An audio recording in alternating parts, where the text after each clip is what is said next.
I'm 73 years old, and I'm about to tell you something that might upset you. Everything you think you know about getting older is completely wrong. And the worst part, the people who should be telling you this, your parents, your teachers, society, they're either lying to you or they don't know themselves. You see, I spent the first 50 years of my life believing the same lies you probably believe right now. I thought I had it all figured out. I had the career, the house, the respect of my peers. But at 52, something happened that shattered everything I thought I knew. And what I discovered in the 21 years since then has completely changed how I see life, death, and everything in between. But before I tell you what happened, I need you to understand something. The reason I'm making this video isn't to impress you or to make myself feel wise. I'm making this because I'm running out of time and there are things you need to hear before it's too late. Not for me, for you. At 52, I had what doctors call a cardiac event. That's a fancy way of saying my heart tried to kill me. I was in a meeting discussing quarterly projections when suddenly the room started spinning. The next thing I remember is waking up in a hospital bed with tubes coming out of my arms and my wife crying in the corner. The doctor said I was lucky. I had just come face to face with my own mortality, and they called it luck. But you know what? They were right. Because lying in that hospital bed with nothing to do but think, I realized something terrifying. I had been living my entire life on autopilot. I wasn't really alive, I was just going through the motions, checking boxes, trying to meet everyone else's expectations. And here's the part that haunts me to this day. If I had died that day, if my heart had stopped permanently, what would I have left behind? A nice house? A retirement account? A collection of achievements that nobody would remember in 5 years? Let me tell you the biggest lie you're probably telling yourself right now. I have time. I'll do that later. When I'm older, I'll finally live the life I want. I see young people in their 20s, 30s, even 40s, and they're all saying the same thing. When I make more money, then I'll be happy. When I get that promotion, then I'll relax. When the kids are grown, then I'll travel. When I retire, then I'll finally do what I love. Let me save you 50 years of regret with one simple truth. That day never comes. You know why? Because the goalposts keep moving. You get the promotion and suddenly you need the next one. You make more money and suddenly you need more money. You're always chasing something just out of reach, and before you know it, you're 70 years old, wondering where your life went. I did this. I spent 30 years climbing a ladder, only to realize when I got to the top that it was leaning against the wrong wall, and you can't climb back down and start over. Time doesn't work that way. Here's something nobody tells you when you're young. Success is a terrible goal.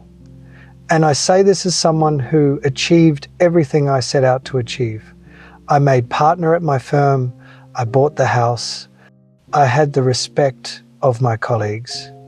And you know what? None of it mattered. You achieve your goal, and for about 48 hours, you feel amazing. Then the feeling fades. You're back to baseline.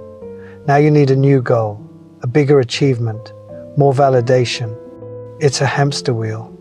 I had a friend who died 3 years ago at 68, worked 70-hour weeks his entire life, built a multi-million-dollar business, never took a real vacation, kept saying he'd slow down next year.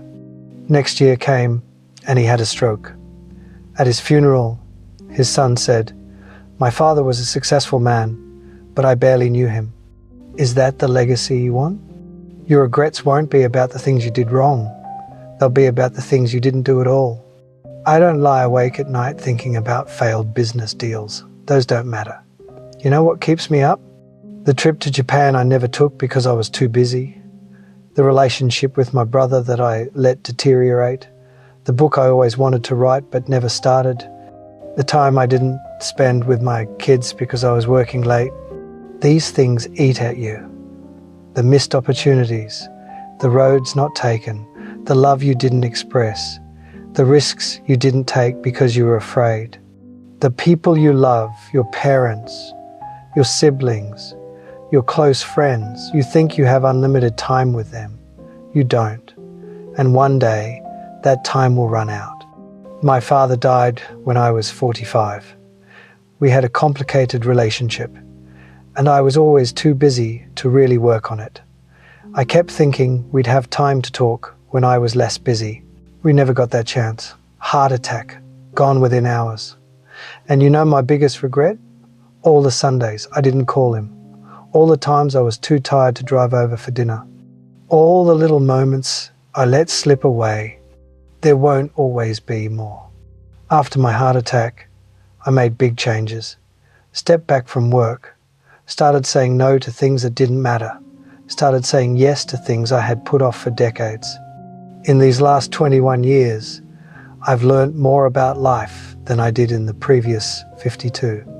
What matters is embarrassingly simple. Time with people you love. Work that feels meaningful to you. Experiencing things, not owning things. Creating memories. Being present. I know it sounds simple. When I was your age, I would have rolled my eyes. Sure, but I have bills to pay. And yes, you do. I'm not saying quit your job. I'm saying don't sacrifice what matters for what doesn't. Here's a question I want you to ask yourself, and I want you to answer it honestly.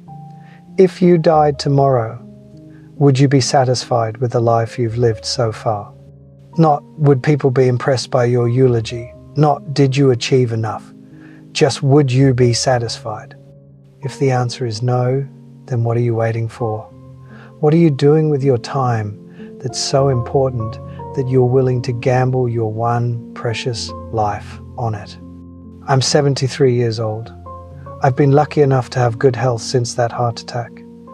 But every morning when I wake up, I'm aware that I'm on borrowed time. We all are, really.